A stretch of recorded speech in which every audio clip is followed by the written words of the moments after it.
does it pay to AI is essentially the questions. What is the AI's dividend? And we measure this dividend in various forms. We see it everywhere on the labor market. So we see people who have AI skills, and these are, by the way, not only developing AI, but also working with AI in business and media and marketing, that these people can expect higher wages. We see that companies are rewarding them with higher wages. In the UK, for example, we have a wage premium of 23%, controlling for many, many other things for people who have AI skills. But it's not only about money, it's also about non-monetary perks. It's about the option to have remote work, more flexible work arrangements, better workplace culture. Employers are throwing all of this into the ring because they're so desperately looking for people who have AI skills. And well, essentially everybody can capture this premium. So what we see is that also the skills that have been acquired autodidactically, so not only in universities or in universities' degrees, these people actually profit from the dividend of AI skills. Well, the question on whether AI is actually automating away jobs is, of course, a central question. Everybody wants to stay relevant, right, in the time of artificial intelligence.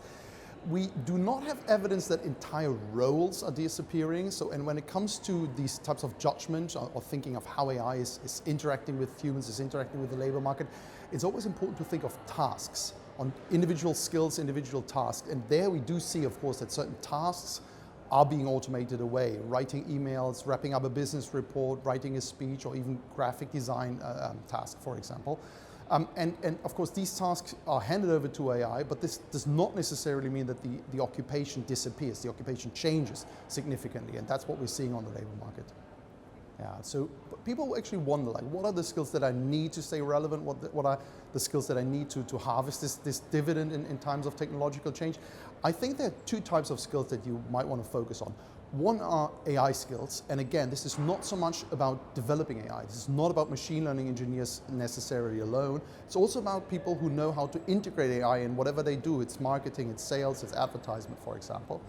And the other type of skill are the human-centered skills. So what we're seeing in our research is that the more AI is entering professions, the more the focus shifts to skills where AI is not good at competing, and that is teamwork, that's ethical judgment, that's resilience. And these are the two skills that I probably recommend people to look for and to develop. And in terms of developing this can be done autodidactically. This is nothing that you have to do in a school or university. That can be done in a firm, that can be done at home.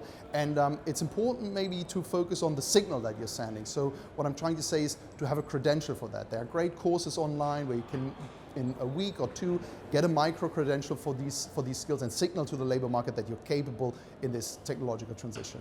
Well, the question is what to do next, right? Particularly for firms and for the government on how to help people gain these skills and help people to transition through this time of technological change. There are many recommendations that I could name you here from our exchange with industry partners and unions and educators. I think two are really important.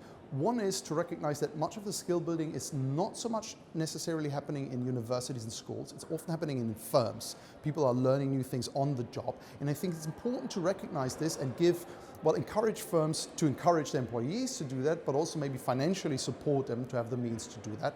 And the other one is to cutting through the noise, because in this transition, as it's always the case in such a stark transition, there are a lot of snake oil merchants, people that are trying to sell certain products, sell certain advice, and to find a trusted partner, to find a trusted signal that could be tech companies, industry partners, could also be established education providers like universities, and try to partner up with them for providing these skills, for developing these skills for the future workforce.